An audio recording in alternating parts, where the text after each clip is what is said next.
അസ്സലാമു അലൈക്കും വറഹ്മത്തുള്ളാഹി വബറകാതുഹു. പ്രിയമുള്ള സുഹൃത്തുക്കളെ, സഹോദരങ്ങളെ, വളരെ പെട്ടെന്ന് പണക്കാരനാകാൻ പറ്റുന്ന ബിസിനസ് ഏതാണ്? ഒരു സംശയവും വേണ്ട, ആത്മീയ കച്ചവടമാണ്. ഇതുപോലെ പെട്ടെന്ന് പണമുണ്ടാക്കാൻ പറ്റുന്ന ലാഭകരമായ മറ്റു ബിസിനസ്സുകളോ കച്ചവടങ്ങളോ ഒന്നുമില്ല എന്നതാണ് യാഥാർത്ഥ്യം.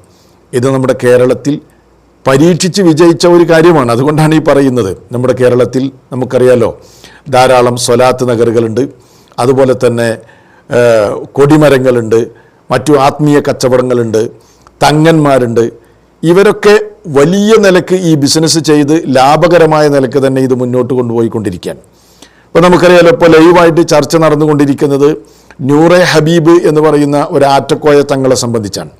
അദ്ദേഹത്തെ തന്നെ നമുക്കറിയാവുന്നൊരു കാര്യമാണ്. പല മാർഗങ്ങളും അദ്ദേഹം നോക്കി, അതൊക്കെ പരാജയപ്പെട്ടപ്പോൾ, എല്ലാ വഴികളും അടഞ്ഞപ്പോൾ അദ്ദേഹം തിരഞ്ഞെടുത്തൊരു വഴിയാണെന്ത്? ഈ ആത്മീയ ബിസിനസ്. അത് ഒരു പരിധിവരെ വിജയിച്ചു, വമ്പിച്ച ലാഭകരമായി അദ്ദേഹം മുന്നോട്ട് കൊണ്ടുപോകുന്നു. കുറച്ചൊക്കെ ചാരിറ്റി, അതേപോലെ പാവങ്ങളെ സഹായിക്കുക, വീട് വെച്ച് കൊടുക്കുകയൊക്കെ ചെയ്താൽ മതി. ഒരുപാട് ക്യാഷ് ഉണ്ടാക്കാൻ പറ്റുന്നൊരു മേഖലയാണ്. അപ്പോൾ അദ്ദേഹം ഇത് പയറ്റി വിജയിച്ചത് കണ്ടപ്പോൾ അദ്ദേഹത്തിൻ്റെ അനിയനും ഇതേ മാർഗം തന്നെയാണ് ഇപ്പോൾ സ്വീകരിച്ചിട്ടുള്ളത്. അദ്ദേഹം ഇപ്പോൾ പുതിയ വീട് വെച്ചു. ആ വീട് വെച്ചപ്പോൾ അവിടെ കാര്യമായിട്ടുണ്ടാക്കിയൊരു സാധനം എന്താണെന്ന് ചോദിച്ചാൽ ഒരു കൊടിമരാണ്. ഇനി അവിടേക്ക് ഇങ്ങനെ പൈസ, ക്യാഷുകൾ ഇങ്ങനെ വന്ന് വീടുകൊണ്ടിരിക്കും. അപ്പോൾ അതൊരു വലിയ കച്ചവടമായി നമ്മുടെ നാട്ടിൽ ഇങ്ങനെ പൊടിപൊടിക്കുന്ന ഒരു സാഹചര്യത്തിലൂടെയാണ് കടന്നുപോയിക്കൊണ്ടിരിക്കുന്നത്. സെൽഫികളെ സംബന്ധിച്ചിടത്തോളം, സെൽഫികൾ ഇത് തുടക്കം മുതൽക്ക് തന്നെ ഇത്തരം ആത്മീയ കച്ചവടങ്ങളെ, അത് ഈ ആറ്റക്കോയ തങ്ങൾ മാത്രമല്ല, കേരളത്തിൽ ഇതുപോലെ ജനങ്ങളെ ചൂഷണം ചെയ്യുന്ന എല്ലാ മതചൂഷണങ്ങൾക്കെതിരിലും ആത്മീയ കച്ചവടങ്ങൾക്കെതിരിലും ആദ്യമായി ശബ്ദമുയർത്തുന്നതും അത് ശബ്ദിച്ചുകൊണ്ടിരിക്കുന്നതുമൊക്കെ സെൽഫികളാണ് എന്നുള്ള കാര്യത്തിൽ ആർക്കും സംശയമില്ല. ഇപ്പോൾ ഈ സമസ്തയുടെ ആശയധാരയിൽപ്പെട്ട ചില മുസ്ലിയാക്കന്മാർ ഇത്തരം ആത്മീയ ചൂഷണങ്ങൾക്കെതിരെ ശബ്ദിച്ചു തുടങ്ങിയിട്ടുണ്ട്.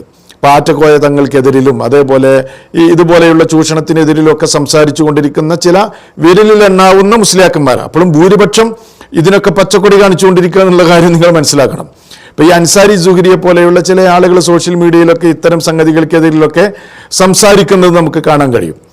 അപ്പോൾ ഈ ആറ്റക്കോയ തങ്ങൾക്കെതിരിലും അതല്ലെങ്കിൽ അദ്ദേഹത്തിന് അനിയനിപ്പോൾ ഈ കൊടിമരം ഉണ്ടാക്കുന്നതുമായി ബന്ധപ്പെട്ട കാര്യമൊക്കെ ഈ സുഹരി സംസാരിക്കുന്നൊരു വീഡിയോ ഞാൻ കാണുകയുണ്ടായി. അപ്പോൾ അതൊന്ന് നമുക്ക് ആദ്യം ഒന്ന് കേൾക്കാം. അതിനുശേഷം ബാക്കി ചില കാര്യങ്ങൾ നമുക്ക് പറയാനുണ്ട്. ഏതായാലും സുഹരി പറയട്ടെ. നമ്മുടെ ശരീരത്തിലെ മുഴുവൻ ഊർജ്ജം ചെലവഴിക്കപ്പെട്ടാലും, നമ്മുടെ നാവിലെ വെള്ളം പറ്റി നമ്മൾ നിശ്ചലമായാലും ഇതിന് അറുതി വരും നിങ്ങൾക്ക് തോന്നുന്നുണ്ടോ? നിങ്ങൾ നോക്കൂ, ഈ പറയപ്പെട്ട കക്ഷിയുടെ അനുജൻ പുതിയ വീട് പണിതപ്പോൾ ആദ്യം അവർ സ്ഥാപിച്ചത് ഒരു പുതിയ കൊടിമരമാണ്. അത് കണ്ടു നോക്കൂ. അപ്പോൾ നമ്മുടെ നൂർ മജ്‌ലിസിലെ പ്രധാനപ്പെട്ട കൊടിമരമാണ് ഈ കാണുന്നത് കേട്ടോ. അതായത് ഇവിടെ വന്നാൽ നമുക്ക് കൊടിമരം കാണാനും ഇവിടെ സന്ദർശിക്കാനൊക്കെ നമുക്ക് സൗകര്യമുണ്ട്. അപ്പോൾ അടുത്ത മജ്‌ലിസ് മുതൽ ഇവിടെ ഒരുപാട് മാറ്റങ്ങൾ വരാം. ഇനി ഈ മനുഷ്യനൊരു പണിക്ക് പോകണോ? മറ്റെന്തെങ്കിലും തൊഴിൽ തേടി പോകണോ? ഒരു കച്ചവടം തുടങ്ങേണ്ടതുണ്ട്? ഒന്നും വേണ്ട, ഈ ഒരൊറ്റ കൊടിമരം മതി അദ്ദേഹത്തിൻ്റെ 10 തലമുറക്ക് തിന്നാനുള്ളത്. ഈ നാട്ടിലെ നിഷ്കളങ്കരായ, പ്രത്യേകിച്ച് വടക്കേ മലബാറിലുള്ള പാവപ്പെട്ട പെണ്ണുങ്ങൾ അതിൻ്റെ ചൂട്ടിക്കൊണ്ടിട്ട് കൊടുക്കും. ശരിയാണ്, സുഹരി പറഞ്ഞത് ശരിയാണ്. അതിൻ്റെ ചുവട്ടിൽ ഇനി പെണ്ണുങ്ങളും അതേപോലെ ആണുങ്ങളൊക്കെ കൊണ്ടുപോയിട്ട് കൊടുക്കും. അതിന് വളരെ പ്രധാനമായ ചില കാരണങ്ങളുണ്ട്. ഒന്നാമത്, ഈ നിലക്കുള്ള ഒരു കൗമിനെയാണ് നിങ്ങളൊക്കെ വാർത്തെടുത്തത് എന്നതാണ് സത്യം. എന്തു പറഞ്ഞാലും വിശ്വസിക്കുന്ന, ചോദ്യം ചെയ്തു കഴിഞ്ഞാൽ കുരുത്തക്കേട് തട്ടും എന്ന് പഠിപ്പിക്കപ്പെട്ട ഒരു ജനതയെ എങ്ങനെ വേണമെങ്കിലും നിങ്ങൾക്ക് ചൂഷണം ചെയ്യാം. അതാണ് ഇപ്പോൾ കണ്ടുകൊണ്ടിരിക്കുന്നത്. ഏതാണെങ്കിലും ഇത്തരം ചൂഷണങ്ങൾക്കെതിരെ സുഹരിയെ പോലെയുള്ള പണ്ഡിതന്മാർ അല്ലെങ്കിൽ പ്രതികരിക്കുന്ന ആളുകൾ ഈ നിലയ്ക്ക് ഇടപെടുന്നത് സന്തോഷകരമായ കാര്യമാണ്. ഞാൻ സുഹരിയെ വിമർശിക്കാൻ വേണ്ടി വന്നതല്ല.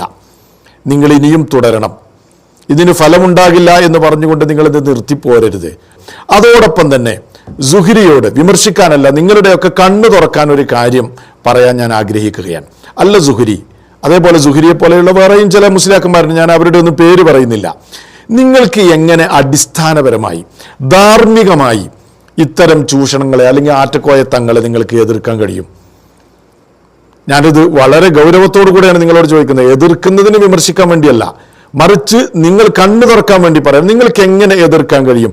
ഇത് തന്നെയല്ലേ നിങ്ങൾ പ്രതിനിധാനം ചെയ്യുന്ന സംഘടനകളിലും നിങ്ങളുടെ ആശയധാരയിലും ഒക്കെ നടക്കുന്നത്? എന്തേ വ്യത്യാസമുള്ള സുഹരി? ഈ ആറ്റക്കോയ തങ്ങൾക്ക് വിവരം കുറച്ച് കുറവാണ്, ഖുർആൻ ശരിക്കും ഓതാൻ അറിയില്ല, പറയുന്നതിൽ കുറേ മണ്ടത്തരങ്ങളുണ്ട് എന്നതൊക്കെ മാറ്റി നിർത്തിയാൽ ഇയാളേക്കാൾ വിദഗ്ധമായി ജനങ്ങളുടെ കയ്യിലുള്ള ക്യാഷ് വാങ്ങുന്ന, ചൂഷണം ചെയ്യുന്ന, ആത്മീയ കച്ചവടം ചെയ്യുന്ന വമ്പൻ തങ്ങന്മാരും കൊമ്പന്മാരും നിങ്ങളുടെ കൂട്ടത്തിലില്ലേ? നിങ്ങൾക്കതിനെ നിഷേധിക്കാൻ കഴിയോ? ഒരിക്കലും കഴിയില്ല. ഇത് തന്നെയാണ് സമസ്ത AP വിഭാഗം, EK വിഭാഗവും ഒക്കെ കൊണ്ട് നടക്കുന്നത്. യാഥാർത്ഥ്യമല്ലേ അത്? ഇപ്പോൾ കോമൺ ആയിട്ട് ഇത്തരം ആത്മീയ കച്ചവടക്കാരൊക്കെ ഉപയോഗിക്കുന്ന ചില കോമൺ മെത്തേഡ്സ് ഉണ്ട്. ഒന്നാമത്തെ മെത്തേഡ് എന്താണെന്ന് ചോദിച്ചാൽ, ജനങ്ങൾക്ക് രോഗശാന്തി വാഗ്ദാനം ചെയ്യും. നിങ്ങളുടെ എല്ലാ പ്രശ്നങ്ങളും ഇവിടെ വന്നാൽ തീരും. ഏത് മാരകമായ ക്യാൻസർ ആണെങ്കിലും ഇന്ന തങ്ങളെടുത്ത് വന്നാൽ, ഇന്ന സ്വലാത്ത് മജ്ലിസിൽ ചെന്നാൽ, ഇന്ന കൊടിമരത്തിൽ പോയാൽ അത് മാറുമെന്ന വാഗ്ദാനം ഇതിൽ ജനങ്ങൾ വീഴുകയാണ്.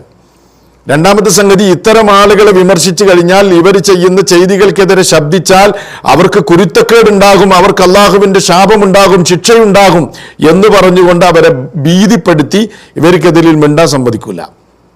മൂന്നാമത്തെ മെത്തേഡ് എന്താണെന്ന് ചോദിച്ചാൽ, ഇവരുടെ ഈ അനുയായി വൃന്ദങ്ങൾ അല്ലെങ്കിൽ ഇവരെ തേടി എത്തുന്ന ഈ ഭക്തജനങ്ങൾ അനുഗ്രഹത്തിൻ്റെ പേരും പറഞ്ഞ് അവരെ ലൈംഗികമായി ചൂഷണം ചെയ്യും. ഇത് നടക്കാത്ത ഏതെങ്കിലും ഒരു കൊടിമരവോ തങ്ങളോ നിങ്ങൾക്ക് ചൂണ്ടിക്കാണിക്കാൻ പറ്റുമോ സുഹരി? ഇതന്നെയല്ലേ കേരളത്തിൽ നടന്നുകൊണ്ടിരിക്കുന്നത്, ഇല്ലേ? ഇപ്പം നിങ്ങൾ നോക്കൂ, തൃപ്പനച്ചി കൊടിമരം. നിങ്ങളതൊന്ന് കേട്ടോ, ഒരു മുസ്ലിയാർ പരിചയപ്പെടുത്തുന്നുണ്ട് തൃപ്പനച്ചി കൊടിമരത്തെക്കുറിച്ച്.